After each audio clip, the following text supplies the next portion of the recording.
Hello, Sue. Just to remind everybody, my name is Sara Vian and this is Sue Harding. So thank you so much for performing for us, Hello, Sue. Sarah. Can the world hear us? Yeah. Hello, world. Okay, so that was lovely. Thank you so much. Thank you very much. It's such a joy to come out tonight and play. Yeah. So tell us a little bit about how you got into music. Well, I think I've always sung. It's always been part of my body has made sounds. My voice is... Okay. Shall I phrase that? No, and I think I've always liked to sing, even as a little kid. And I got given a guitar when I was about 13 or 14. And my dad actually said that after I'd begged for piano lessons and I used to plonk away and make this vile noise, he said, you can't make a horrible noise on that. You've never really done rock and roll. And I had this guitar and I had that for some years and I learned to I picked things up. It was the 70s and I was picking up little tunes and folk music and, you know, the So you got a guitar when you were 14 and you managed to practice and get some songs out of it? I don't think anything that discipline. We learned songs one by one. Someone would show you something. And that was that. And you just learn that little bit. And I think I learned Leonard Cohen's Suzanne because that's my name, sort of. And so you grew up with Leonard then? I grew up with Leonard. Yeah. Actually, no, I probably grew up with T-Rex and all of that. But I mean, let's not get too honest about that. No. But anyway, so you were born in London and you were brought up in the Cotswolds. So you were sort of brought up in the countryside with all of... Country girl. Yeah, absolutely. Right. Couldn't wait to get away, though, like you do. Yeah. So, and where did you go? Manchester. I went to university in Manchester and did English lit and language. So that's what I seemed to have some aptitude for. Yeah. Then didn't know what to do with myself. And again, when I was there, the music was very much... I did try and be in a punk band with my guitar, my friend Plastic Mac. I tried to sing and play, but they didn't really want me to sing. They just wanted me to play punk guitar, which wasn't going to happen. So that didn't really work out. But I used to secretly listen to Emmylou Harris and country music, which was so uncool at the time. And that was a secret vice that I used to listen to in my You had to be secret about it, did you? I thought I did. Yeah. But I did have an introduction to Irish and Celtic music because I lived in a flat with lots of other people, actually. But two of them were Mary and Dara, who were from Newry, and they were Irish Catholic girls studying English with me. And they took me to Irish pubs and I heard Irish music being played in that very lively scene there and Celtic music, and took me to mass too, but only once. So yeah, that was a great introduction. And yeah. Yeah. Okay, so you studied English, language and lit in Manchester, followed by fashion journalism briefly as well. Yeah, but you found that a bit shallow, did you? It is shallow, but I like it. But you decided to become a teacher instead, didn't you? Well, there was a big gap. I went back to Bath and I thought I'd be a psychiatric nurse, actually, at one point. I thought I'd be a children's nanny and never thought I'd be a rock star. I should have really thought about it. They're quite similar, I suppose. I know. But I did a postgrad qualification. The odd thing is in Frome now, there's 3 or 4 people who are on that course with me. That's Mary Louise. Because you're living in Frome now? I live in Frome now. Yeah, Frome in Somerset. Yeah. Just for our global viewers. Frome in Somerset. And that course, it was shallow, let's be honest. And I did think about doing proper journalism, but that didn't happen either. Yeah. But I do love frocks. I still do. I just don't want to persuade other people to buy them and wear them. Okay, so you went to West Wales and you studied to be a teacher. Yeah, so that's why I was there, my first husband. And we went to folks clubs. We got introduced. In fact, the first time I sang in a folk club, it was in Wales. I think it was in Swansea. And they all sang the harmonies back at me. I'd learned a few songs and I sang Lady Franklin's Lament very slowly, and all these voices came back at me. That's great to get supported by the audience. Oh God, it was amazing. Well, it's what happens in those old folk clubs. They always join you. Yeah. Okay. It was great. So you moved from West Wales to Bath. We came back post crash, early 90s, late 80s, early 90s. It's all a bit vague now. And I was back in Bath and I was teaching. Yeah, I was an English teacher for years.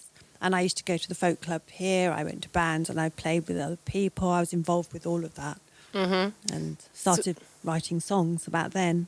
Yeah, because this is your second album, isn't it? So when did you start to write your own songs and think about recording albums? I think I was writing songs quite a long time ago, but I didn't really put them out there at all. I just waited to be invited. I always thought you had to be asked. You're a bit of a lady, aren't you? I'm a lady. Polite lady. Not really, but I'm always polite, yes. I just waited to be asked, would you like to step up? Would you like to join this project? Yeah. Nobody really asks you, do they? So anyway, it took a while to get it out into the world. And I think the first person to actually ask me was Tony Cartoon, who got me to play on his album, and I sang and recorded for the first time on his album Rolling Hills and something water. Running Water. Running Water, Yep. that's it. Yep. That's me singing on the Silver Dagger. And then I was still writing and going, and playing, and I was involved in the Bath Folk Club. But the first album, Flight, came after I was involved in a duo with Louise Baxter, and she said, right, we're going to do Americana. You've got to go and learn the mandolin. I still got the mandolin. I still play it really badly. So I went and learned, and we were going to do this whole genre, and I sort of fell for it. I'd never been to America. I'd always liked country music. Because I think they're very closely connected to Celtic music. It's the big mixing pot, like our cousins. And so it was an experiment for me, but it was also, I wrote my first country music song or Americana music song. It was called Prairie Dreams, and it's on Flight. It's the last one. I wrote it as a pastiche. It was like sort of, well, how does it work? Put these sevenths in and go yee-haw a few times and sort of do that little yodel thing, and there you Bob's your uncle, and everybody liked it. So it became quite a well-liked song, and I sung it a lot. So you were able to get Emmylou Harris back out of the closet? Oh, yeah. Yeah. I learnt a lot of hers. We used to do covers of hers and did all of that. But there's also the Joni Mitchells and the Bob Dylan songs that we put in. But Louise and I both of us wrote for that project, although we didn't record anything, and that we parted company after that. And pretty soon after I moved to Frome. So that was my solo project. I went away to the Middle East for a year, came back, and I thought, right, and I recorded 12 songs with Josh. And it was Ali George, who some people might know, who's a fab guitar player, and he's a songwriter in his own right. You can look him up. And he played guitar on it for me, and we went out and gigged that extensively. It was extensively for me. But that was also Josh Clark recorded it for me. Yeah, so Josh Clark has done... He's pretty good. I think he... Who's the famous girl that he's worked with? Oh, Kate Rusby. Yeah. He's her sound man. Yeah. The wonderful Kate Rusby. And it is a beautifully produced album, actually, isn't it? He's really good. And this latest one, I think I said to him, look, I wanted to be able to play it on the radio, so let's not get it too rough. Let's not have it too authentic. But he was very good about... the first one was quite delicate as well, wasn't it? He's very good. Yeah. He's amazing. I would recommend anyone go to him if they want. And it was just, he's put beautiful... He's actually a drummer. Right. Yeah, no, he's actually a drummer. That's his instrument. And he put some glorious, on my album, he's put some gorgeous shimmery cymbals. Yeah, it's very ethereal, actually. It's very lovely. He gets it. Very poetic. He gets it. Yeah. Yeah. So if you don't mind me telling the world, you're living the dream at 62, and I think that quite a few people out there would benefit from hearing that, actually, because... you've been, the day job has been, teaching all this time, but you would quite like to give that up, wouldn't you? And I do a little bit of day-to-day supply occasionally just to bring some coins. But yeah, officially I don't do it anymore. But you'd like to be focusing more on this and get on the circuit, would you? It's about bloody time, I reckon. Yeah. Yeah, and I can and I will. Yeah. Okay. Aren't we? Absolutely. Yeah. Yeehaw. Get those boots on. So you're planning to tour the album in the spring, but kicking off in January, supporting... Oh, yes. Who are you supporting? I'm supporting James Fagan and Nancy Kerr, who are also old friends from the Bath scene. So that's kudos, isn't it? It's kudos. But they went up to Sheffield, and they know, we all know each other, but it's also that James has always supported me with my music and my singing. Yeah. Particularly has been great sort of support. He played me on his radio show. He does a really good radio show on Fridays. Oh, does he? Where? What? Sheffield Radio. I think it's called. Is that the Ridge Radio? No. That's Russ. I've been getting into local community radio recently. They've been very helpful in getting my music. But what's out. James Fagan's radio? Thank goodness it's folk. And that's on which radio station? Can you remember? I think it's Sheffield FM. It's one of the local Sheffield ones. And you're also aiming to get people to support you on Bandcamp Oh, yes, please. So, you know, Yes, please. properly independent. I got to pay for all of this. Absolutely, yeah. I've made it look pretty. It looks nice. Yeah, yeah. I mean, if people like your style, where can they actually buy your CD from? My CD is available. Well, to be honest, Flight is on Spotify and all that kind of. You can find that anywhere. The first one, but they're both on my Bandcamp, Sue Harding Bandcamp dot whatever. Mm-hmm.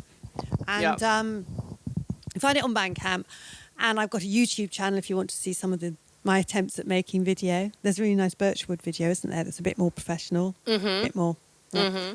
And that's it really. But you can see the lyrics, you can see some bio. I do have a website too that we're going to develop so that you can buy off there, but not yet.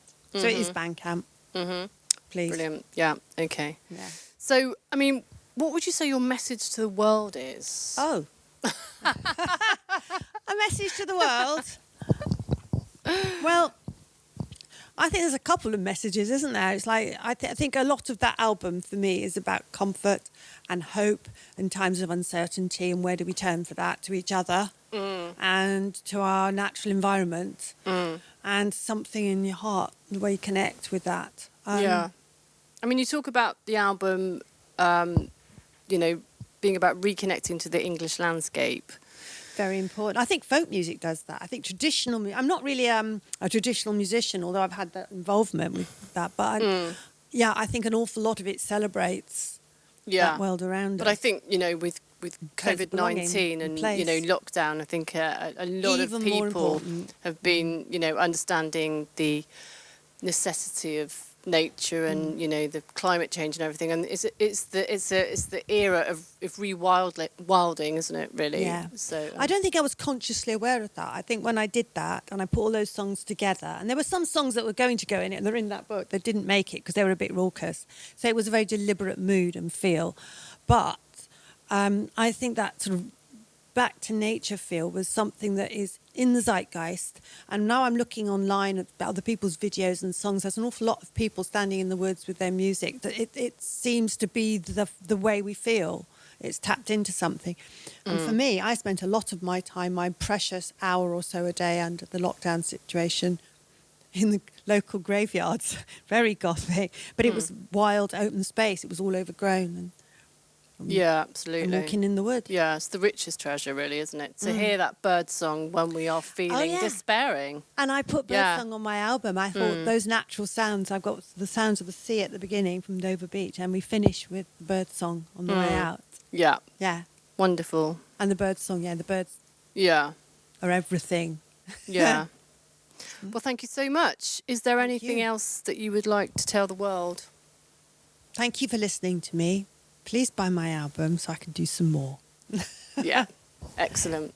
I look forward to meeting some of you sometime. Yeah. In flesh. Yeah, so look out for Sue on the circuit. Where are you going to be supporting James Fagan and Nancy Kerr? They're running a 10-year celebration for the Royal Oak in Bath. Bath is a great...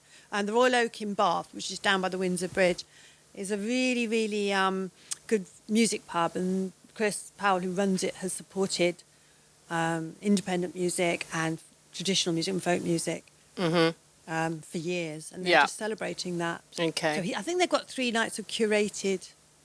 Fabulous. So mine is the Friday night one, 20th. 20th of January. 20th of January. Okay. Any other gigs? I'm also going to be doing in January. So far, I'm also going to be doing the Bath Acoustic Club on the 5th. In the January, 5th of January. I'm just headlining that, but okay. Really, and where's that held? That's St James's Wine Vaults upstairs. Right. In the room. Wonderful. So that'd be a wonderfully nourishing way to get through the winter, won't it? Yes, it will. Yeah. Okay. Well, that's wonderful. So look out for Sue Harding. Thank you so much for coming in to share your work with us and thank you so much for having me and for giving me this opportunity to talk to people and share with people. Yeah, absolutely welcome. And thank you so much for tuning in. Without you, we would just be talking to ourselves. So, thanks again for tuning in, and stay tuned for more talent on the Visual Radio Arts platform. Thank you.